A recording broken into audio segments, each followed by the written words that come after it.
एक आलसी लड़का था। वह कोई काम नहीं करना चाहता था, बस खाना खाता, घूमता और सोते रहता था।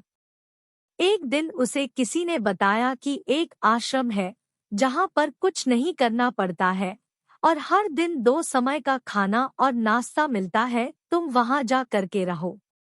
उस आलसी लड़के ने सोचा कि ये तो बहुत ही बढ़िया है और वह उस आश्रम में जाकर रहने को सोचा। और फिर वह भोला भाला आलसी लड़का अपना सारा सांसारिक जीवन छोड़कर उस आश्रम में जाकर रहने लगा।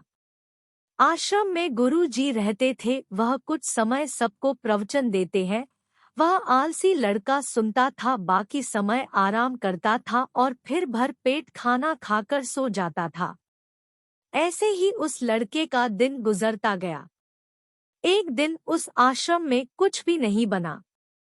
नाश्ते के समय नाश्ता नहीं मिला। उसने सोचा नाश्ता नहीं मिला, भोजन तो मिलेगा।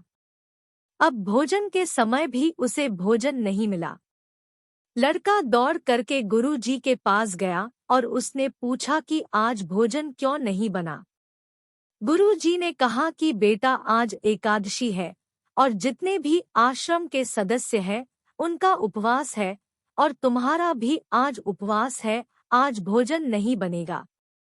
वह लड़का आलसी था और उसे भूख भी बहुत लगता था। उसने गुरुजी से बोला कि मैं उपवास नहीं रहूंगा, मुझे भूख लगी है, मैं खाना खाऊंगा। गुरुजी ने बोला ठीक है, जाओ भंडारे में से सामान ले करके आओ और आश्रम में नहीं बाहर ले जा करके बना लो, लेकिन याद रखना भोजन बनाने के बाद सबसे पहला भोग भगवान को लगाना और फिर तुम प्रसाद पाना। वह लड़का बोला ठीक है और फिर अनाज लेकर नदी की ओर पहुंचा। भोजन पकाने लगा, तैयार हुआ। उसके बाद कहने लगा कि भगवान श्री राम आइए, पधारिए, भोग लगाइए। अब जब उसे लगा कि भगवान तो आ नहीं रहे हैं, तो फिर कहने लगा कि मुझे मालूम है आपको तो अच्छा खाने की आदत है, मैं बना नहीं पाया और मुझे अच्छा भोजन बनाने भी नहीं आता, लेकिन जो भी रूखा सूखा बना है आकर खा लीजिए।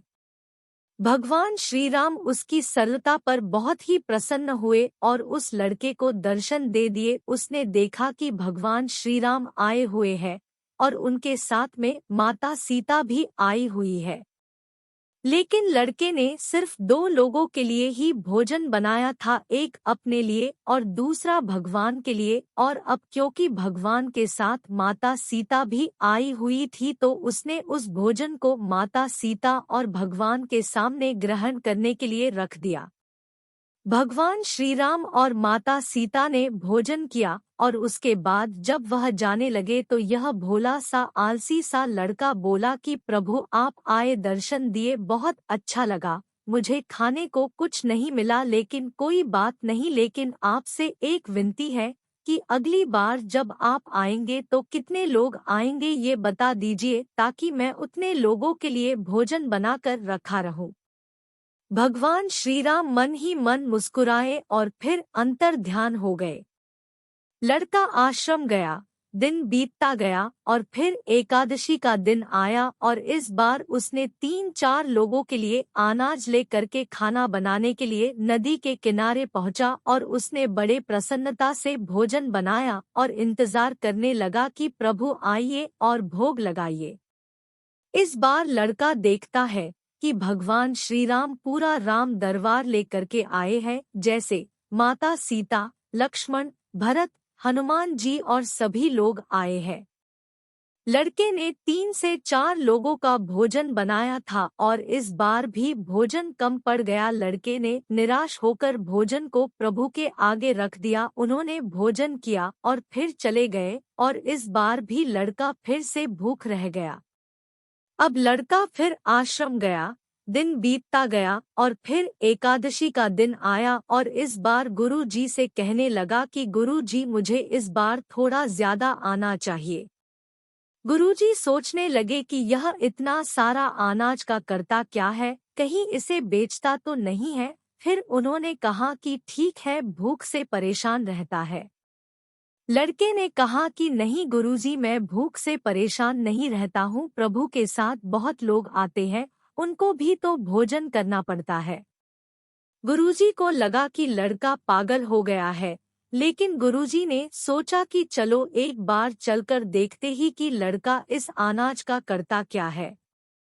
वह भोला सा लड़का अनाज ले करके नदी के किनारे पहुंचा और इस बार भोजन बनाया नहीं। उसने सोचा कि प्रभु हर बार ज्यादा लोगों को ले करके आते हैं, इस बार वह जितने भी आएंगे खुद बना करके भोग लगा लेंगे। और फिर प्रेम से प्रभु को बुलाने लगा। गुरुजी ये सब छुपकर देख रहे थे कि ये भोजन तो बनाया नहीं और प्रभु को बुला रहा है।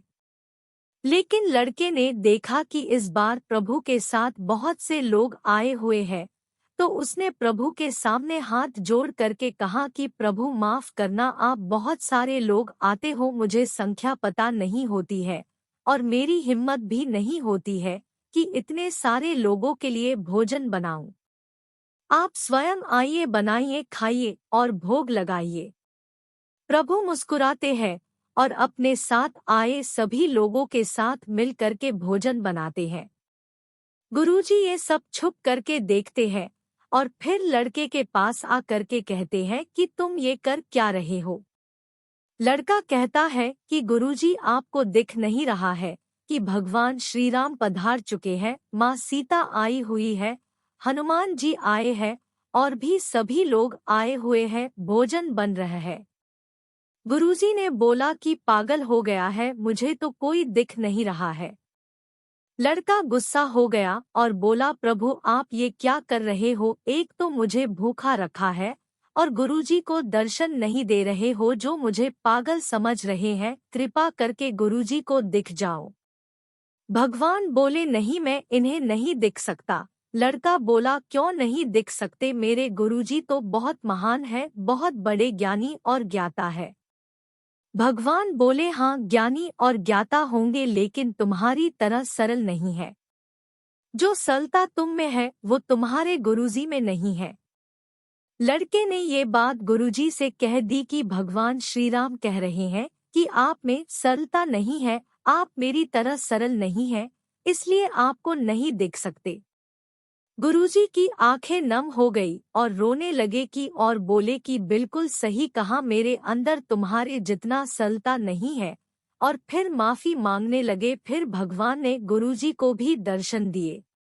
ये कहानी हमें सिखाती है कि जीवन में सरलता सबसे आवश्यक है, जितने सरल बने रहेंगे उतना जीवन में आगे बढ़ते चले जाएंगे।